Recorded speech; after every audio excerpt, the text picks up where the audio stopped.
Hello guys, मैं हूं कौशिक और आप सबका स्वागत है हमारे चैनल यूपीएससी एक्सेसिबल में। आज हम पढ़ने वाले आज का हमारा टॉपिक है हॉर्न्स एंड सेरेटेड रिजेस।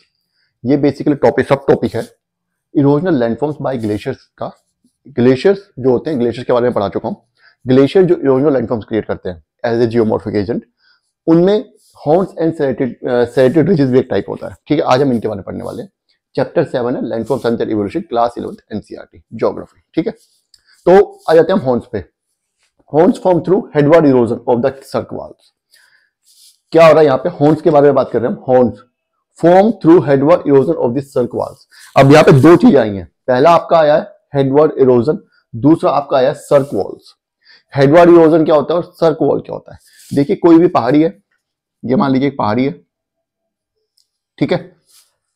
इसमें सिल्क, यहाँ पे सिल्क डेवलप हो गई है, सपोज कीजिए यहाँ पे सिल्क डेवलप हो गई, ठीक है, मान लेते हैं।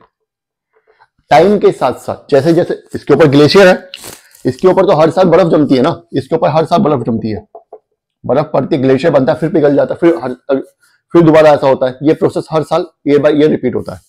तो इरोजन भी होता रहेगा। इरोजन जब होगा तो ये सिल्क जो है ये चारों तरफ बढ़ेगी, इसकी चौड़ाई भी बढ़ेगी, लंबाई भी बढ़ेगी, विड्थ भी बढ़ेगी, सब कुछ बढ़ेगा। तो ये ऊपर की तरफ भी बढ़ेगी, इस तरफ भी बढ़ेगी। मान लीजिए पहले यहां पे थी, ये पहले यहां तक थी, तो अब ये क्या हो जाएगी? अब ये यहां तक हो जाएगी थोड़े टाइम बाद, है ना? ऐसे होगा ना। तो ये जो इसका ऊपर की तरफ जो एक्सटेंशन हो रहा है, इसको बोलते हैं हेडवर्ड इरोजन। हेडवर्ड इरोजन बोलेंगे हम। क्या बोलेंगे? Headward erosion. तो यहां पे दो टर्म्स आई थी, form through headward erosion of this cirque walls, कि सर्क वॉल्स के हेडवर्ड इरोजन की तरफ, सर्क वॉल्स के थ्रू हेडवर्ड इरोजन होने की वजह से हॉर्न्स बनते हैं। कैसे? ये तो इसकी एक साइड है। पहाड़ जो होता है वो एक पिरामिड की तरह होता है।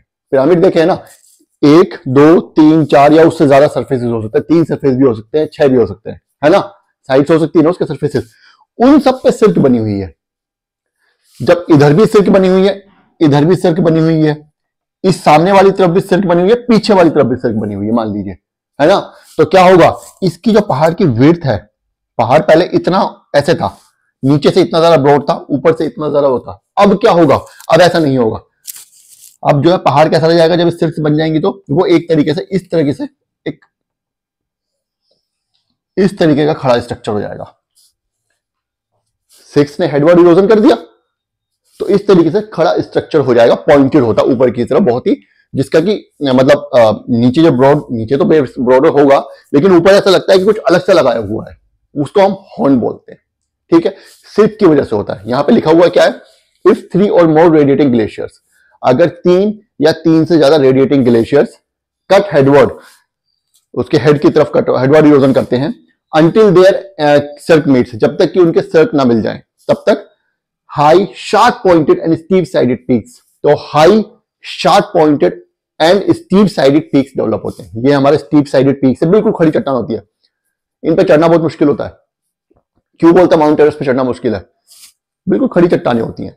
ठीक है, पहाड़ ऐसे चल रहा है, चलते चलते चलते यहां तक, ठीक है, फिर यहां पे देखेगा तो एकदम से खड़ी चट्टान स्टार्ट हो जाती है ना? तो इसीलिए इन पे चलना बहुत मुश्किल होता है। पॉइंटेड होती हैं, शार्प पॉइंटेड होती है, स्टीप इनकी साइड होती है, पीक्स होते हैं।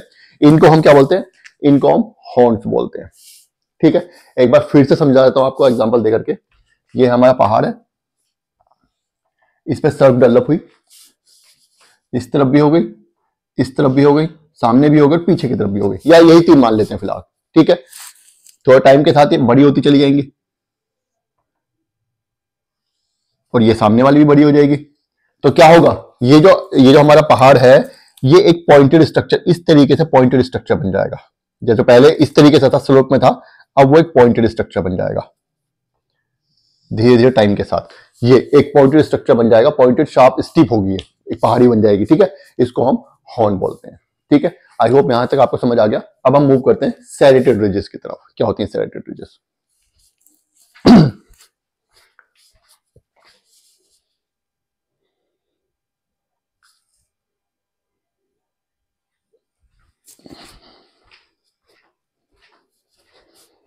चलिए अब हम आ जाते हैं सेरेटेड रिजेस पे।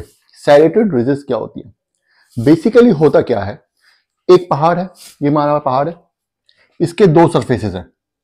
ठीक है, एक यहाँ पे वाला है, एक ये वाला है और ये वाला है, 3 सरफेस मान लेते हैं फिलहाल, ठीक है।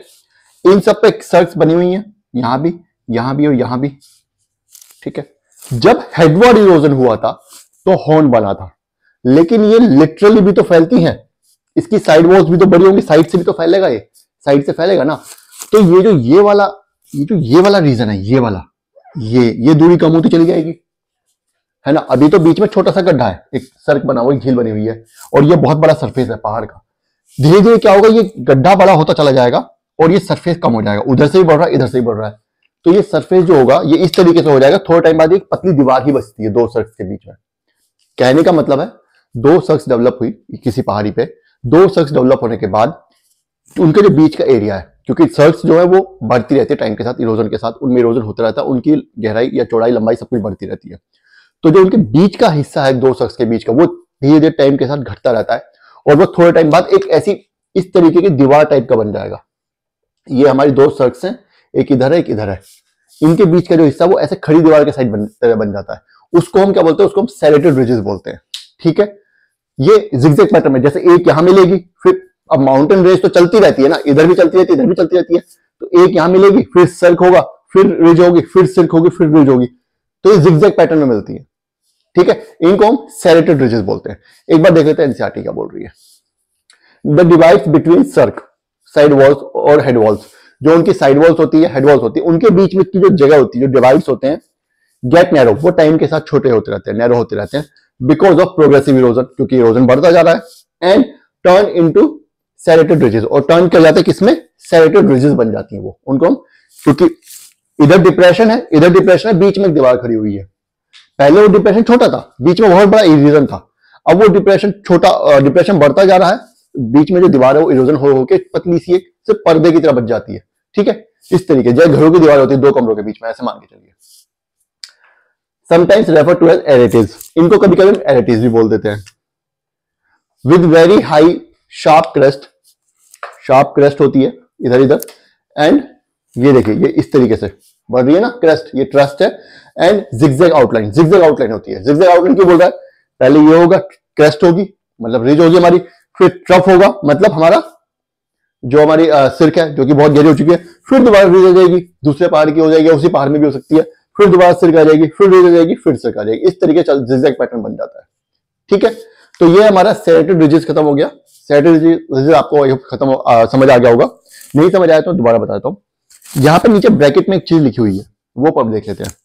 The highest peak in the Alps mountain, sorry जो कि यूरेशिया में है, यूरोप में है, एल्प माउंटेन जो है उनका जो हाईएस्ट पीक है वो मैटरहॉर्न है, and the highest peak in Himalayas is Everest, और हिमालयाज का जो हाईएस्ट पीक है वो एवरेस्ट है।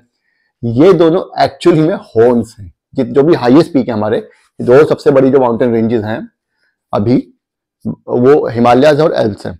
एल्प्स का जो हाईएस्ट पीक है, ये देखिए याद रखिए मैटरहॉर्न, एक आपका क्वेश्चन हो गया, अगर कभी आपको प्रीलिम्स में क्वेश्चन आता है कि एल्प्स का हाईएस्ट पीक कौन सा है, मैटरहॉर्न लिखा हुआ सामने इनसे, फिर बच्चे बोलते कि पता नहीं कहां से आ गया क्वेश्चन, कहां से आया हमें तो पता ही नहीं चला, ऐसे होता है ना, सामने लिखा हुआ है मैटरहॉर्न। और हिमालयाज का जो हाईएस्ट पीक एवरेस्ट है, ये तो शायद हम सबको पता ही होता है। ये इनफैक्ट आर हॉर्न्स, ये दोनों ही हॉर्न्स हैं, ठीक है। जैसे हॉर्न होते हैं ना सर्क के हेडवर्ड इरोजन की वजह से बनते हैं, ऐसे ही ये दोनों डेवलप हुए हैं, form through headward erosion of radiated cirques, जो रेडिएटिंग सर्क्स हैं उनके हेडवर्ड इरोजन की वजह से ये फॉर्म हुए हैं, ठीक है। तो यहां तक हो गया। अब आपको क्या करना है, वीडियो देखनी है। नेक्स्ट जो हमारा टॉपिक होगा वो क्या होगा, नेक्स्ट टॉपिक हमारा होगा ग्लेशियल वैलीज या ट्रफ्स जिनको बोल देते हैं। ग्लेशियल वैलीज हम अपनी क्लास में करेंगे, तब तक आपको वीडियो बार बार देखनी है। कुछ समझ नहीं आए तो आपको कमेंट कर देना, मैं समझा दूंगा दोबारा से, ठीक है। बाकी वीडियो को लाइक और सब्सक्राइब जरूर करना है। Thank you.